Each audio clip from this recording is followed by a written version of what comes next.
All right, rapid fire. You know what? Kids, Jennifer and, Catherine, it really does my heart good to be able to follow what you have shared with us today. Where's David? We had a little conversation earlier about, well, we did that in the 80s. We did that in the you know, and it's just marvelous to see how some of these ideas are being embraced once more, and we're getting back to the student at the center of things, and really helping them drive their own bus bus of learning, to continue on a little bit with that analogy. I only have a few minutes, but what I hope I can do for you in that little bit of time is inspire you a bit to embrace some of the technologies that are there for us to use to help students, not only to engage them, but to use them as sparks and catalysts for learning, to use them to actually boost skill building, to use technologies to help kids build individual expertise and big time collaborative intelligence.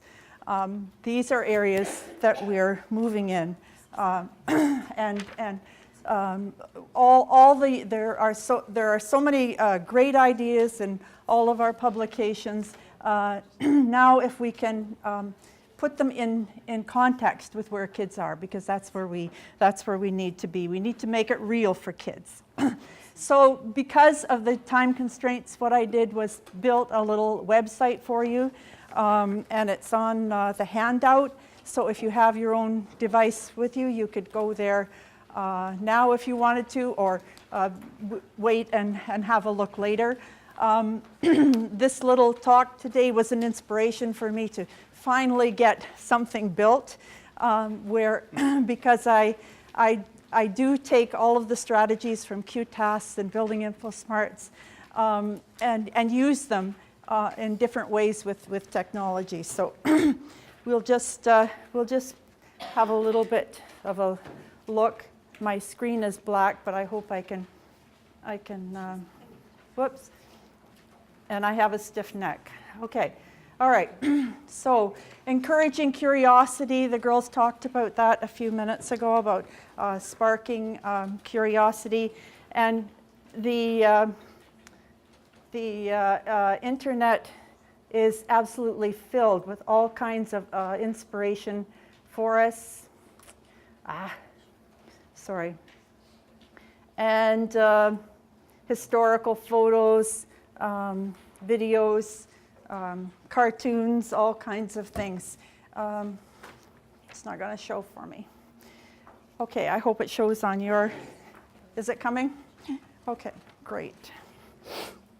And just finding wonderful things like this picture to get kids to ask questions about what they're seeing and where they think this might be from, and who took the picture, and all kinds of questions can come just from a picture around a topic. And of course, this is taken by our famous Chris Hatfield. It's almost a shame he's coming back today. He's been such an inspiration. I've just totally enjoyed his leadership in terms of helping us to understand what wonderful learning we can get together. You know, I can't think of anyone else who has modeled that as well as he has, in terms of making use of the technologies to make us feel as if we're absolutely part of it, and to encourage us to be,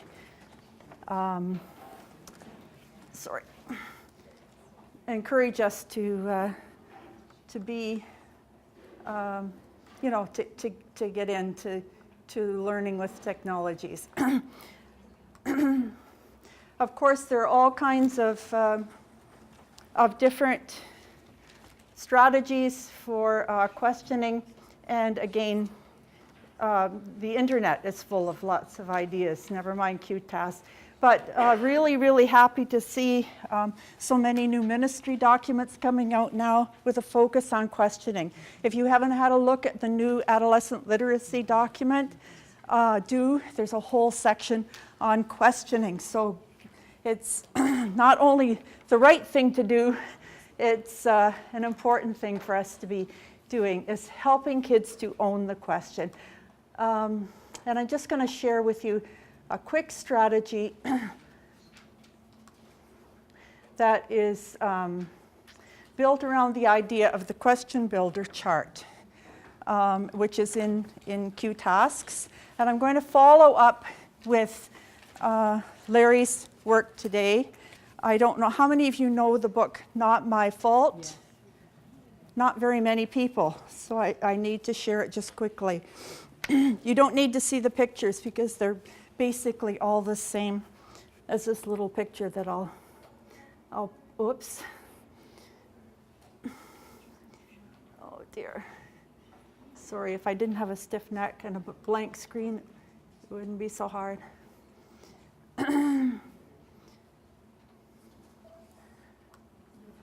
And Donna, thank you very much for sharing your computer. But anyway, Not My Fault. It happened after class. It had nothing to do with me. I didn't see what happened. So I don't know why he was crying, even though I saw it and I know what happened. It wasn't my fault. I was really scared and there wasn't any way to help.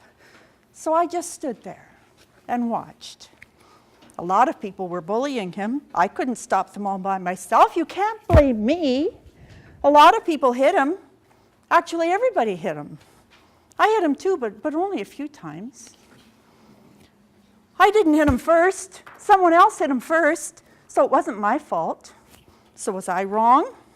I thought he was weird anyway. This whole thing wasn't strange at all. If he gets picked on, maybe he should blame himself. He was standing all alone and crying. Guys shouldn't be crybabies. I know I should have gone and told the teacher, but I was afraid. Anyway, it had nothing to do with me. He was just crying quietly, not saying anything.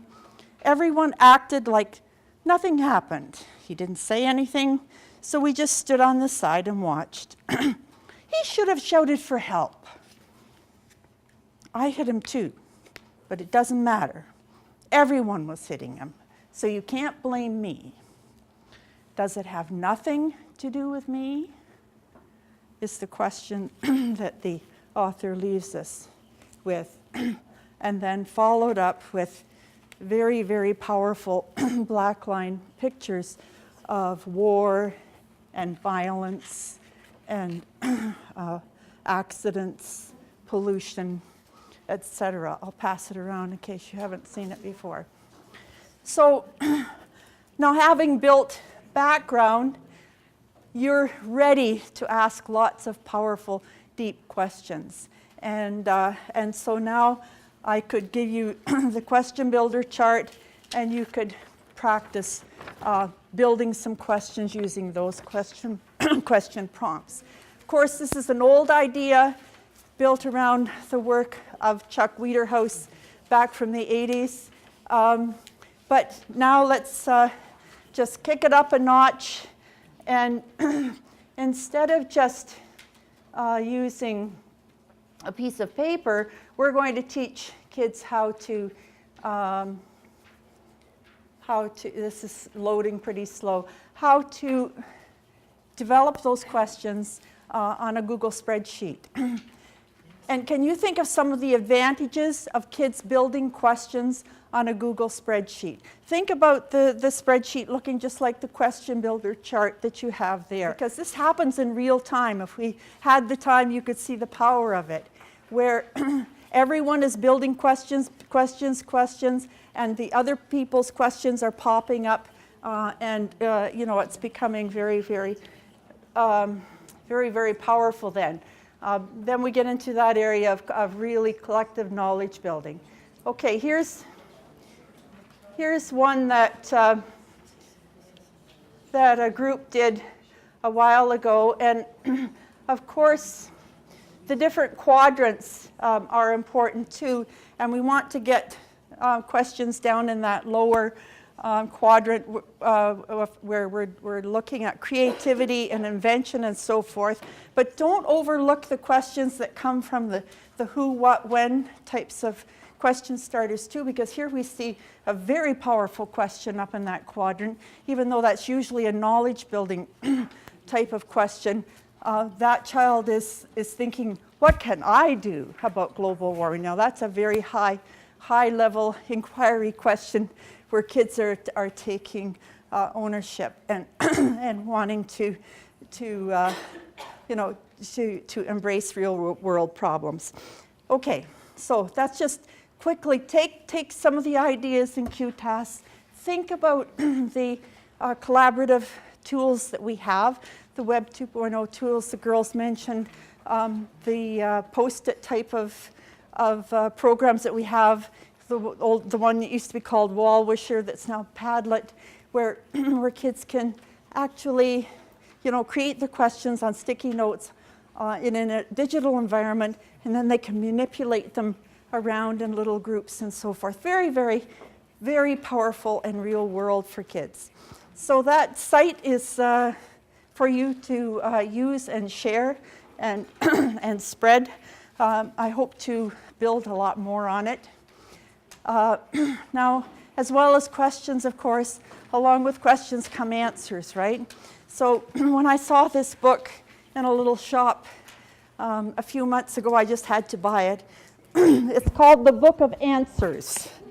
So I bet my friend over here wearing the maple leaf shirt has a big question for us for today, right? So let's see if we have an answer. Are the maple leafs going to make it all the way today or not? Let's just see. This is the Book of Answers. Now what does it say, Larry? It is not significant. All right. Thank you very much, folks.